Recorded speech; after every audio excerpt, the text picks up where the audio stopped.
Hello बच्चों, अब हम करेंगे question 13। Name each of the following parallelogram. Question number 13 का फर्स्ट पार्ट हम करेंगे। फर्स्ट पार्ट में आपके कंडीशंस गिवन है। The diagonal are equal and adjacent side are unequal. कह रहा है डायगोनल इक्वल होते हैं, तो हम सबसे पहले ये देखिए, ये डायगोनल हो गए। डायगोनल किसके इक्वल होते हैं? हमारे रेक्टेंगल के और या फिर स्क्वायर के। डायगोनल क्या होते हैं? हमारे इक्वल होते हैं। ये कंडीशन आप लोगों को पता होगी। लेकिन क्वेश्चन में बोला गया एडजेसेंट साइड आर अनइक्वल, यानी एडजेसेंट साइड यानी ये साथ वाली साइड इक्वल नहीं है, क्या है? अनइक्वल है। तो ऐसा किस में होता है? रेक्टेंगल में। तो इसकी नेमिंग करते हैं A B C and D. तो क्या हो जाएगा? ये आपका क्या हो जाएगा? रेक्टेंगल के देखिए डायगोनल तो इक्वल होते हैं पर एडजेसेंट साइड अनइक्वल होती हैं। तो ये फर्स्ट पार्ट में क्या आंसर हो जाएगा? ये आपका क्या हो जाएगा? रेक्टेंगल। तो यहाँ पे लिखेंगे रेक्टेंगल। अब सेकंड पार्ट देखिए, क्वेश्चन क्या कह रहा है? कह रहा है डायगोनल आर इक्वल। अब डायगोनल इक्वल हैं, ये देखिए डायगोनल इक्वल हैं, किस में होती हैं?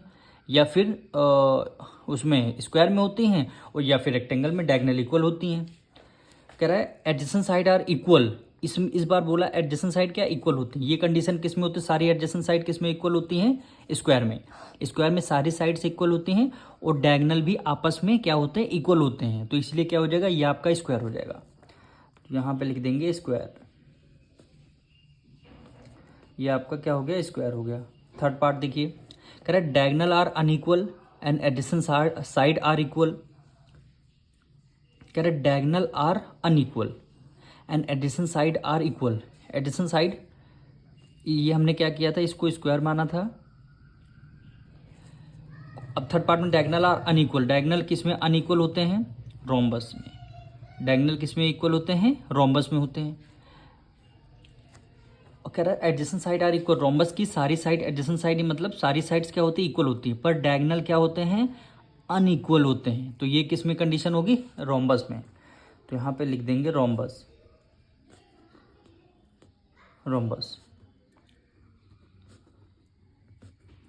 ये आपका क्या हुआ? रोम्बस हो जाएगा। अब इसका फोर्थ पार्ट हम करेंगे। कह रहा है ऑल साइड आर इक्वल। सारी साइड्स इक्वल हैं, किस में होती हैं? या फिर स्क्वायर में होती हैं या फिर रोम्बस में होती हैं। सारी साइड्स इक्वल होती हैं। कह रहा है वन एंगल इज 60 डिग्री। अब स्क्वायर में सारे एंगल कितने डिग्री के होते हैं? 90 डिग्री पे। ये तो आप लोगों को पता होगा, स्क्वायर के सारे एंगल 90 डिग्री पे होते हैं। एंड वन एंगल 60 डिग्री, यानी रोम्बस में ही एक एंगल कितना होता है? 60 डिग्री। फोर्थ पार्ट आंसर क्या हो जाएगा? रोम्बस हो जाएगा। फोर्थ पार्ट का आंसर क्या हो जाएगा? रोम्बस। अब फिफ्थ पार्ट पे आते हैं। कह रहा है ऑल साइड आर इक्वल। सारी साइड दोनों में इक्वल होती हैं, स्क्वायर में भी रोम्बस में भी होती हैं। One angle is 90 degree. इस बार आया 90 डिग्री। 90 डिग्री कौन है? स्क्वायर के सारे एंगल 90 डिग्री हो। तो सेकंड आंसर में फिफ्थ आंसर आपके क्या हो जाएगा? स्क्वायर हो जाएगा। ये हमारे 5 पार्ट्स कंप्लीट हुए। अब हमारा लास्ट पार्ट गिवन है। कह रहे हैं ऑल एंगल्स आर इक्वल। सारे एंगल इक्वल होते हैं। Adjacent side are unequal. ऐसे किस केस में होता है? रेक्टेंगल की केस में होता है। अब रेक्टेंगल में देखिए, कह रहा है एंगल्स आर इक्वल। एंगल सारे इक्वल होते हैं, ठीक। ये एंगल इसमें सारे इक्वल होते हैं। और स्क्वायर और रेक्टेंगल में सारे एंगल इक्वल होते हैं। सारे एंगल 90 डिग्री के होते हैं दोनों। पर आगे लिखा adjacent side are unequal. Unequal यानी एडजेसेंट साइड इक्वल नहीं होती हैं। रोम्बस में स्क्वायर में तो सारी साइड इक्वल होती हैं।